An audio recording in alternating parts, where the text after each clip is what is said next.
ನಮಸ್ಕಾರ ಸ್ನೇಹಿತರೆ, ರಾಜ್ಯದ ಎಲ್ಲ ಗೃಹಲಕ್ಷ್ಮಿಯರಿಗೆ ಭರ್ಜರಿ ಗುಡ್ ನ್ಯೂಸ್ ಅಂತ ಹೇಳ್ಬಹುದು. ಹೌದು, ನಿಮ್ಮ ಖಾತೆಗಳಿಗೆ 6,000 ಹಣ ಆದ್ರೂ ಜಮಾ ಆಗ್ಬೇಕಾಗಿದೆ. ಸೊ ಹಾಗಾದ್ರೆ ಇದ್ರ ಬಗ್ಗೆ ಸ್ವತಃ ಮಹಿಳಾ ಮತ್ತು ಮಕ್ಕಳ ಅಭಿವೃದ್ಧಿ ಇಲಾಖೆಯ ಸಚಿವೆ ಆದಂತಹ ಲಕ್ಷ್ಮಿ ಹೆಬ್ಬಾಳ್ಕರ್ ಮೇಡಮ್ ಅವರು ಬಹಳ ಮುಖ್ಯವಾದ ಸ್ಪಷ್ಟನೆಯೊಂದನ್ನ ಕೊಟ್ಟಿದ್ದಾರೆ. ಸೊ ಹಾಗಾದ್ರೆ ನಿಮ್ಮ ಖಾತೆಗಳಿಗೆ 6,000 ಹಣ ಬರಬೇಕಾಗಿದೆ. ಅದು ಯಾವಾಗ ಜಮಾ ಆಗತ್ತೆ? ಇದರ ಜೊತೆಗೆ ಇನ್ನೊಂದು ಇಂಪಾರ್ಟೆಂಟ್ ಮಾಹಿತಿ ಏನಂದ್ರೆ, ಕೇಂದ್ರ ಸರ್ಕಾರದಿಂದ ಬಂದಿರತಕ್ಕಂತಹ ಹೊಸ ಯೋಜನೆ ಅಂತ ಕರಿಬಹುದು. ಪ್ರತಿ ತಿಂಗಳು ಕೂಡ ನಿಮಗೆ BPL ಅಥವಾ APL ರೇಷನ್ ಕಾರ್ಡ್ ಹೊಂದಿದಂತಹ ಫಲಾನುಭವಿಗಳಿಗೆ, ಮುಖ್ಯವಾಗಿ BPL ರೇಷನ್ ಕಾರ್ಡ್ ಇದ್ದಂತಹ ಫಲಾನುಭವಿಗಳಿಗೆ ಪ್ರತಿ ತಿಂಗಳು ಕೂಡ 1,000 ಹಣ ಜಮಾ ಮಾಡತಕ್ಕಂತಹ ಸ್ಕೀಮು ಬರಲಿದೆ.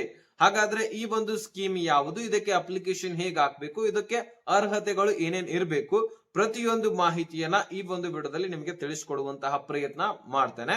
ಸೊ ಅದೇ ರೀತಿ ಇಂಪಾರ್ಟೆಂಟ್ ಮಾಹಿತಿ ಗೃಹಲಕ್ಷ್ಮಿಗಾಗಿ ಎಲ್ಲರೂ ಕೂಡ ಕಾಯ್ತಾ ಇದ್ರಿ, ಇದ್ರ ಬಗ್ಗೆನೂ ಕೂಡ ಚರ್ಚೆ ಮಾಡೋಣ. ಆದಷ್ಟು 2 ಟಾಪಿಕ್ ಗಳನ್ನ ಕವರ್ ಮಾಡೋಣ. ವಿಡಿಯೋನ ಆದಷ್ಟು ಕೊನೆವರೆಗೂ ವಾಚ್ ಮಾಡಿ. ಚಾನಲ್ಗೆ ಸಬ್ಸ್ಕ್ರೈಬ್ ಮಾಡಲಿ ಅಂತ ಸಬ್ಸ್ಕ್ರೈಬ್ ಮಾಡ್ಕೊಂಡು ನೋಟಿಫಿಕೇಶನ್ ಆಲ್ ಅಂತ ಸೆಟ್ ಮಾಡಿ. ಈಗ ನಾವು ನೇರವಾಗಿ ಟಾಪಿಕ್ ಗೆ ಬರೋಣ.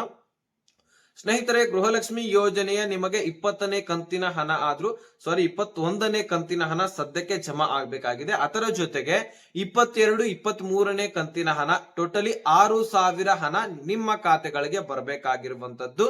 ಸೊ ಈ 6,000 ಹಣದ ಪೈಕಿ 21ನೇ ಕಂತಿನ ಹಣ ಮಾತ್ರ ಜಮಾ ಈಗ ಸದ್ಯಕ್ಕೆ ಆಗ್ತಾ ಇದೆ. ಸೊ ನಾನು ನೇರವಾಗಿ ನಿಮಗೆ ತಿಳಿಸ್ತಾ ಇದ್ದೀನಿ, 2,500 ಕೋಟಿ ಫಂಡ್ ಮಾತ್ರ ಹಣಕಾಸು ಇಲಾಖೆಯಿಂದ ಮಹಿಳಾ ಮತ್ತು ಮಕ್ಕಳ ಕಲ್ಯಾಣ ಇಲಾಖೆಗೆ ರಿಲೀಸ್ ಆಗಿದೆ. ಸೊ ಈ ಒಂದು ಮಹಿಳಾ ಮತ್ತು ಮಕ್ಕಳ ಅಭಿವೃದ್ಧಿ ಇಲಾಖೆಗೆ ಜಮಾ ಆಗಿದೆ, ಆದ್ರೆ ಈಗಾಗಲೇ ರಿಲೀಸ್ ಆಗ್ಬೇಕಾಗಿತ್ತಲ್ವಾ ಅಂತ ನೀವು ಕೇಳ್ಬೋದು. ಇಲ್ಲಿದೆ ನೋಡಿ ಇಂಪಾರ್ಟೆಂಟ್ ಟಾಪಿಕ್. ಇಲ್ಲಿಂದ ಹಣ ಏನಾಗತ್ತೆ, ಗ್ರಾಮ ಪಂಚಾಯಿತಿಗಳಿಗೆ ಹೋಗುತ್ತೆ. ಸೊ ಯಾಕೆ ಗ್ರಾಮ ಪಂಚಾಯಿತಿಯನ್ನ ಎಕ್ಸ್ಟ್ರಾ ಆಡ್ ಮಾಡ್ಕೊಂಡಿದ್ದಾರೆ ಅಂದ್ರೆ, ಮಹಿಳಾ ಮತ್ತು ಮಕ್ಕಳ ಅಭಿವೃದ್ಧಿ ಇಲಾಖೆದೇ ಆದಂತಹ ಸಾಕಷ್ಟು ಕೆಲಸ ಕಾರ್ಯಗಳು ಇರ್ತವೆ.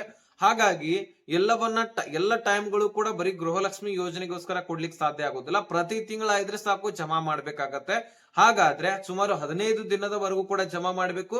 ಇನ್ನು ಉಳಿದಂತಹ 15 ದಿನದಲ್ಲಿ 5 ದಿನ ಇದು ಪ್ರೊಸೆಸಿಂಗ್ ಇರತ್ತೆ, ಹಣ ರಿಲೀಸ್ ಮಾಡ್ಕೊಳ್ಬೇಕಾಗತ್ತೆ 5 ದಿನದವರೆಗೆ. ಇನ್ನು 15 ದಿನ ನಿಮ್ಮ ಖಾತೆಗಳಿಗೆ ಹಣ ಜಮಾ ಮಾಡ್ತಾ ಇರಬೇಕು. ಈ ಕೆಲಸಗಳನ್ನ ನೋಡ್ತಾ ಹೋದ್ರೆ ಬೇರೆ ಕೆಲಸ ಆಗೋದಿಲ್ಲ. ಹಾಗಾಗಿ ಗ್ರಾಮ ಪಂಚಾಯಿತಿಯನ್ನ ಒಂದ್ ಸ್ವಲ್ಪ ಆಡ್ ಮಾಡ್ಕೊಂಡು ಅಲ್ಲಿಗೆ ದುಡ್ಡನ್ನ ಕಳುಹಿಸಿ. ಎಲ್ಲ ಗ್ರಾಮ ಪಂಚಾಯಿತಿಗೆ ಬರೋದಿಲ್ಲ. ಬೆಂಗಳೂರು ಸುತ್ತಮುತ್ತ ಇರ್ತಕ್ಕಂತಹ 35 ಗ್ರಾಮ ಪಂಚಾಯಿತಿಗೆ, ತಾಲೂಕು ಪಂಚಾಯಿತಿಗಳಿಗೆ ಈ ಹಣ ದುಡ್ಡು ಹೋಗಿ ಮತ್ತೆ ಮಹಿಳಾ ಮತ್ತು ಮಕ್ಕಳ ಕಲ್ಯಾಣ ಇಲಾಖೆಗೆ ಬಂದು ಅಲ್ಲಿಂದ DBT ಟ್ರೆಸರಿಗೆ ಪುಷ್ ಆಗಿ ಅಲ್ಲಿಂದ ನಿಮ್ಮ ಖಾತೆಗಳಿಗೆ ಜಮಾ ಮಾಡ್ತಕ್ಕಂತಹ ಪ್ರೊಸೆಸರು ಸ್ಟಾರ್ಟ್ ಆಗತ್ತೆ. ಸೊ ಈ ರೀತಿ ಸ್ಟೆಪ್ ಬೈ ಸ್ಟೆಪ್ ಪ್ರೊಸೆಸಿಂಗ್ ಇರತ್ತೆ. ಅಲ್ಲಿ ಡೈರೆಕ್ಟ್ ಆಗಿ ಹಣಕಾಸು ಇಲಾಖೆಯಿಂದ ದುಡ್ಡು ನಿಮ್ಮೆಲ್ಲರ ಖಾತೆಗೆ ಜಮಾ ಆಗ್ಲಿಕ್ಕೆ ಆಗುದಿಲ್ಲ. ಅದರದೇ ಆದಂತಹ ಪ್ರೊಸೆಸಿಂಗ್ ಇರತ್ತೆ. ಅಷ್ಟು ಜಮಾ ಆದ ತಕ್ಷಣ ಇಲ್ಲಿ ಹೇಳ್ತೀನಿ ಕೇಳಿ, ಅಲ್ಲಿ ಫೈಲ್ ರೆಡಿ ಮಾಡ್ಬೇಕಾಗತ್ತೆ. ಎಷ್ಟು ನಾವು ದುಡ್ಡನ್ನ ಕೊಟ್ಟಿದ್ವಿ ಜನರಿಗೆ, ಇಷ್ಟು ಖರ್ಚಾಗಿದೆ, ಇಷ್ಟು ಉಳಿತಾಯವಾಗಿದೆ, ಇಷ್ಟು ಇನ್ನೂ ಬೇಕಾಗಿದೆ, ಈ ರೀತಿ ಒಂದು ಫೈಲ್ ಅನ್ನ ರೆಡಿ ಮಾಡಿ ಆ ಫೈಲ್ ಅನ್ನ ಹಣಕಾಸು ಇಲಾಖೆಗೆ ಕಳಿಸ್ಬೇಕು. ಆ ಹಣಕಾಸು ಇಲಾಖೆ ಅದನ್ನ ಫೈಲ್ ಸಪರೇಟ್ ಆಗಿ ಒಂದು ತೆಗೆದಿಡಬೇಕಾಗತ್ತೆ. ಯಾವುದೇ ಒಂದು ಇಸ್ವಿಯಲ್ಲಿ ನಾವು ನೋಡಿದ್ರೆ ಸಹಿತ ಈ ಇಸ್ವಿನಲ್ಲಿ ಇಷ್ಟು ಖರ್ಚು ವೆಚ್ಚ ಆಗಿತ್ತು, ಈ ಯೋಜನೆ ಜಾರಿಯಾಗಿತ್ತು, ಅದಕ್ಕೆ ಇಷ್ಟು ವೆಚ್ಚ ಆಗಿದೆ, ಇಂತಹ ಎಲ್ಲ ಮಾಹಿತಿಗಳನ್ನ ಕಲೆಕ್ಟ್ ಮಾಡಿ ಇಡಬೇಕಾಗತ್ತೆ. ಇಂತಹದ್ದು ಪ್ರೊಸೆಸರ್ ಇರುತ್ತೆ. ಸೊ ಡೈರೆಕ್ಟ್ ಆಗಿ ನೇರವಾಗಿ ನಿಮ್ಮ ಖಾತೆಗಳಿಗೆ ಬಿಡುಗಡೆ ಮಾಡ್ಲಿಕ್ಕೆ ಆಗೋದಿಲ್ಲ. ಈಗ ಡಿಲೇ ಆಗಿರ್ತಕ್ಕಂಥದ್ದು ನಿಜ, ಅದರಲ್ಲಿ ಏನ್ ಸಂಶಯವಿಲ್ಲ. ಆದಷ್ಟು ಸರ್ಕಾರ ಈಗಾಗಲೇ ಕ್ಲಿಯರ್ ಮಾಡ್ಬೇಕಾಗಿತ್ತು, ಇನ್ನೂ ತಡ ಮಾಡ್ತಾ ಇದೆ. ಆದ್ರೆ ಸದ್ಯಕ್ಕೆ ಲಕ್ಷ್ಮಿ ಹೆಬ್ಬಾಳ್ಕರ್ ಅವರು, ನಾವು ಯಾವ ಕಂತುಗಳನ್ನು ಕೂಡ ಮಿಸ್ ಮಾಡೋದಿಲ್ಲ. ಎಷ್ಟು ಕಂತುಗಳು ಹಿಂದಕ್ಕೆ ಪೆಂಡಿಂಗ್ ಉಳಿದಿದ್ದಾವೆ ಆ ಕಂತುಗಳನ್ನ ಮೊದಲು ಕ್ಲಿಯರ್ ಮಾಡ್ತೀವಿ, ತದನಂತರ ಉಳಿದಂತಹ ಕಂತುಗಳನ್ನ ಜಮಾ ಮಾಡ್ತೀವಿ. ಹಾಗಾಗಿ ಯಾವ ಕಂತುಗಳು ಕೂಡ ಇಲ್ಲಿ ಗೃಹಲಕ್ಷ್ಮಿಯರಿಗೆ ಮಿಸ್ ಆಗ್ಲಿಕ್ಕೆ ಸಾಧ್ಯನೇ ಇಲ್ಲ. ಸೊ ನಾವು ಎಷ್ಟು ಹಣವನ್ನ ಕೊಡ್ಬೇಕಾಗಿದೆ ಅಷ್ಟು ಹಣವನ್ನ ಕೊಡ್ತಕ್ಕಂತಹ ಪ್ರಕ್ರಿಯೆ ಪ್ರಾರಂಭ ಮಾಡ್ತಾ ಇದೀವಿ. ಇದಕ್ಕೆ ಸಂಬಂಧಪಟ್ಟಂತಹ ಅಧಿಕಾರಿಗಳ ಜೊತೆಗೂ ಕೂಡ ನಾನು ಮಾತನಾಡಿದ್ದೀನಿ. ಈಗಾಗಲೇ ಒಂದು ಕಂತಿನ ಹಣವನ್ನ ನಾನು ಕ್ಲಿಯರ್ ಮಾಡ್ತೀನಿ ಅಂತಕ್ಕಂತಹ ಸ್ಪಷ್ಟನೆಯನ್ನ ಸ್ವತಃ ಲಕ್ಷ್ಮಿ ಹೆಬ್ಬಾಳ್ಕರ್ ಅವರು ಕೊಟ್ಟಿದ್ದಾರೆ. ಸೊ ಅದನ್ನ ನಾನು ನಿಮ್ಮ ಮುಂದೆ ಇಟ್ಟಿದ್ದೀನಿ. ಇನ್ನು ಈ ಒಂದು ರೇಷನ್ ಕಾರ್ಡ್ ಇದ್ದಂತವರಿಗೆ, BPL ರೇಷನ್ ಕಾರ್ಡ್ ಇದ್ದಂತವರಿಗೆ ಮುಖ್ಯವಾಗಿ ಪ್ರತಿ ತಿಂಗಳು ಕೂಡ ಕೇಂದ್ರ ಸರ್ಕಾರದಿಂದ 1,000 ಹಣ ಜಮಾ ಆಗ್ತಾ ಇದೆ. ಸೊ ಹಾಗಾದ್ರೆ ಕೇಂದ್ರ ಸರ್ಕಾರದಿಂದ 1,000 ಹಣ ಯಾವ ರೀತಿಯ ಹಣ ಜಮಾ ಆಗ್ತಾ ಇದೆ, ಏನು ಪ್ರೊಸೆಸರ್ ಅಂತ ನೋಡ್ತಾ ಹೋಗೋದಾದ್ರೆ, ಇಲ್ಲಿ ಸಾಕಷ್ಟು BPL ರೇಷನ್ ಕಾರ್ಡ್ ಹೊಂದಿದಂತಹ ಫಲಾನುಭವಿಗಳಿಗೆ ಈ ದುಡ್ಡನ್ನ ಕೊಡ್ಲಿಕ್ಕೆ ಕೇಂದ್ರ ಸರ್ಕಾರ ಮುಂದಾಗಿದೆ. ಸೊ ಹಾಗಾದ್ರೆ ಬನ್ನಿ ಈ ಒಂದು ವಿಷಯದ ಕುರಿತಾಗಿ ನಾವು ಮಾತನಾಡೋದಾದ್ರೆ, ಈ ಒಂದು ಆಗಸ್ಟ್ ಒಂದು ಒಳಗಾಗಿ ಅಥವಾ ಆಗಸ್ಟ್ ತಿಂಗಳಲ್ಲಿ ಈ ಒಂದು 1,000 ಹಣವನ್ನ ಅಥವಾ ಅದರ ಬದಲಾಗಿ ಯಾವುದೇ ವಸ್ತುಗಳನ್ನ ಕೊಡ್ಲಿಕ್ಕೆ ಕೇಂದ್ರ ಸರ್ಕಾರ ಮುಂದಾಗಿದೆ. ಹೌದು, ಈಗಾಗಲೇ ನ್ಯಾಯಬೆಲೆ ಅಂಗಡಿ ಮುಖಾಂತರ ನಿಮಗೆ ಕೇಂದ್ರ ಸರ್ಕಾರದಿಂದ 5 ಕೆಜಿ ಅಕ್ಕಿ ಸಿಗ್ತಾ ಇದೆ. ಇನ್ನು ಉಳಿದಂತಹ 5 ಕೆಜಿ ರಾಜ್ಯ ಸರ್ಕಾರದಿಂದ ಸಿಗ್ತಾ ಇದೆ. ಸೊ ಇನ್ನು 1,000 ಕೊಡ್ತಾರೆ ಅಥವಾ ಇನ್ಯಾವುದೋ ಐಟಮ್ಸ್ ಗಳನ್ನ ವಸ್ತುಗಳನ್ನ ಕೊಡುವಂತಹ ಸಾಧ್ಯತೆ ಇದೆ ಅಂತೆ. 1,000ನೇ ಕೊಡ್ತಾರ ಅಂತ ಹೇಳಿಕ್ ಬರೋದಿಲ್ಲ, ಅದ್ರ ಜೊತೆಗೆ ಐಟಮ್ಸ್ ಗಳನ್ನು ಕೂಡ ಕೊಡುವಂತಹ ಸಾಧ್ಯತೆ ಇದೆ ಅಂತೆ.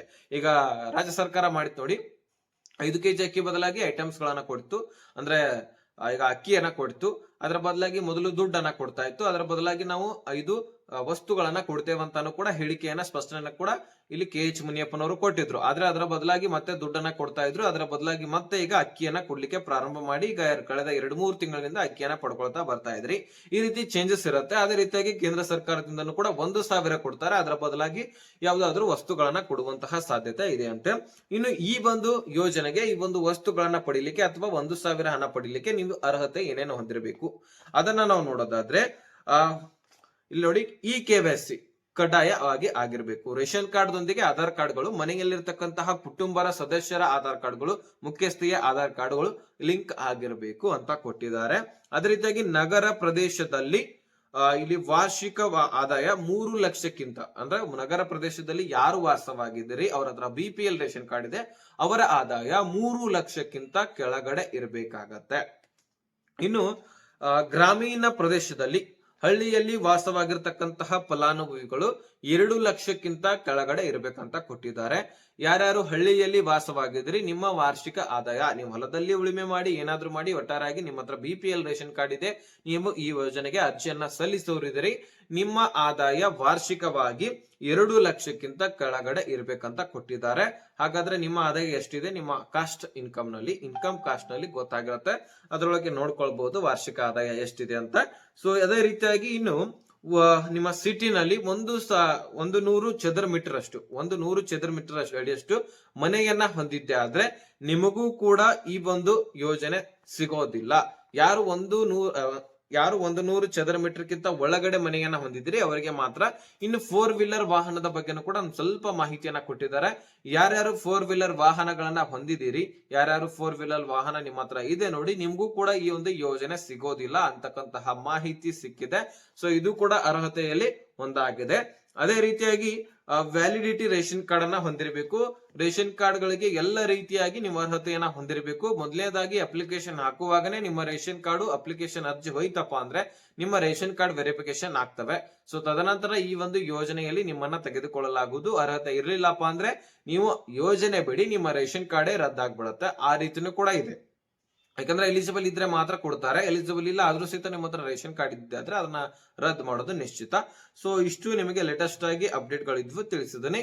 ಸೊ ಈ ಒಂದು ಯೋಜನೆ ಇನ್ನೂ ಜಾರಿಯಾಗಿಲ್ಲ, ಆಗಸ್ಟ್ ತಿಂಗಳಲ್ಲಿ ಬರುವಂತಹ ಸಾಧ್ಯತೆ ಇದೆ. ಸೊ ಮುಂದಿನ ದಿನಗಳಲ್ಲಿ ನಾವು ಕಾಯ್ದು ನೋಡ್ಬೇಕಾಗಿದೆ. ಇಂತಹ ಈ ಒಂದು ಯೋಜನೆ ಬರೋದಿದೆ ಅಂತಕ್ಕಂತಹ ಸ್ಪಷ್ಟನೆಯನ್ನ ಮೊದಲೇ ಕೊಟ್ಟಿದ್ರು. ಹಾಗಾಗಿ ಇನ್ನು ಮುಂದಿನ ದಿನಗಳಲ್ಲಿ ಬರುವಂತಹ ಸಾಧ್ಯತೆ ಇದೆ, ಕಾಯ್ದು ನೋಡೋಣ. ಸೊ ಇದ್ರ ಬಗ್ಗೆ ಇಷ್ಟು ಲೇಟೆಸ್ಟ್ ಆಗಿ ಅಪ್ಡೇಟ್ ಅನ್ನ ಕೊಡ್ಬೇಕಾಗಿತ್ತು, ಕೊಟ್ಟಿದ್ದೀನಿ. ಅರ್ಥ ಆಗಿದ್ರೆ ನೆಕ್ಸ್ಟ್ ಮಾಹಿತಿ ಒಂದು ಸಿಗೋಣ. ಅಲ್ಲಿ ತನಕ ಬಾಯ್ ಬಿಡಿ ಫ್ರೆಂಡ್ಸ್.